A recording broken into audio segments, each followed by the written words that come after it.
ಈಗ ಈಗ ಈಗ ಬರ್ತಾರೆ, ದುಡ್ಡಿದ್ದವರೆಲ್ಲ ಬರ್ತಾರೆ. ಯಾರು ನೈತಿಕ ಮೌಲ್ಯಗಳಿದ್ದವ್ರು ಬಂದು ನಿಲ್ಲಕ್ಕಾಗುತ್ತೆ ಚುನಾವಣೆಗೆ?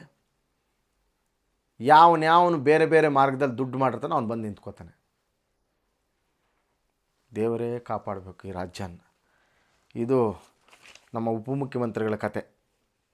ಕಟ್ ಮಾಡಿದ್ರೆ ನಮ್ಮ ಮಹಿಳಾ ಕಲ್ಯಾಣ ಅಭಿವೃದ್ಧಿ ಇಲಾಖೆಯ ಮಂತ್ರಿಗಳಾಗಿರ್ತಕ್ಕಂಥ ಮಾನ್ಯ ಲಕ್ಷ್ಮಿ ಹೆಬ್ಬಾಳ್ಕರ್ ಮೇಡಮ್ ಅವ್ರ ಕತೆ ಇದು. ಸದನದಲ್ಲಿ ಸಂವಿಧಾನದಲ್ಲಿ ಪ್ರಮಾಣ ವಚನವನ್ನು ಸ್ವೀಕಾರ ಮಾಡಿದಾಗ ಏನು ಹೇಳ್ತೀವಿ ನಾವು? ನಾನು ಹೆದರೋದಿಲ್ಲ, ಯಾವುದೇ ಮಾಹಿತಿಯನ್ನು ಮುಚ್ಚಿಡೋದಿಲ್ಲ, ಭಯಭೀತರಾಗೋದಿಲ್ಲ. ಮಾಡಿದಿರಲ್ವ, ಪ್ರಮಾಣ ವಚನ ಮಾಡಿದಿರಲ್ವ? ಮತ್ತು ಸದನದಲ್ಲಿ ಏನು ಹೇಳ್ತಾ ಇದ್ದೀರಿ ನೀವು? ಸದನ ಅಂದರೆ ಏನು ಹೋಗಲಿ? ಸದನ ಅಂದರೆ ಏನು ಗೊತ್ತಿಲ್ತಿರ್ತಕ್ಕಂಥವರು 100ಕ್ಕೆ ಅರ್ಧಕ್ಕರ್ಧ ಜನ ಇವತ್ತು ಸದನಕ್ಕೆ ಹೋಗ್ತಾಯಿದ್ದಾರೆ. ಗೊತ್ತಿಲ್ಲ ಅವ್ರಿಗೆ ಸದನ ಅಂದರೆ ಏನು ಅಂತ. ಮನೆ ಥರ ಇಲ್ಲ ಒಂದು ಹೋಟ್ಲ್ ಥರ, ಅದು ಬೇಕಾಬಿಟ್ಟು ಮಾತಾಡ್ತೀವಿ ಹೊರಗಡೆ ಹಂಗೆ ಅಂತ. ಯಾರೋ ರಸ್ತೆಯಲ್ಲಿ ಹೋಗೋರು ಮಾತಾಡಿದ್ರೆ ಲೆಕ್ಕಕ್ಕಿಲ್ಲ ಮೇಡಮಲ್ಲಿ. ಏನಾಗುತ್ತೆ?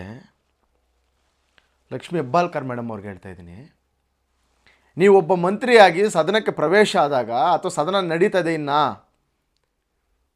ನೀವು ಆ ಒಂದು ಮೀಟಿಂಗ್ಗೆ ಅಂದರೆ ಹೋಗ್ಬೇಕಾದ್ರೆ ಪ್ರಿಪೇರ್ ಆಗಿ ಹೋಗ್ಬೇಕು. ನೀವು ವಿರೋಧ ಪಕ್ಷದವರು ನಮ್ಮನ್ನು ಏನು ಕೇಳ್ಬೋದು?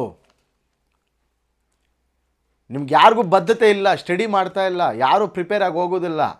ಹೋಗಬೇಕು, ಹೋಗ್ತೀರಾ. ಸದನ ಒಂದಿದೆ, ನಾನು ಮಂತ್ರಿ ಕರೆದವರೇ ಹೋಗ್ತೀರಾ. ಈ ಥರ ಮದುವೆಗೆ ಹೋದಂಗೆ. ಮದುವೆಯಲ್ಲಿ ಏನು ಕೇಳಲ್ಲ, ಬರೀ ತಿನ್ಬಿಟ್ಟು ಬರೋದಷ್ಟೇ.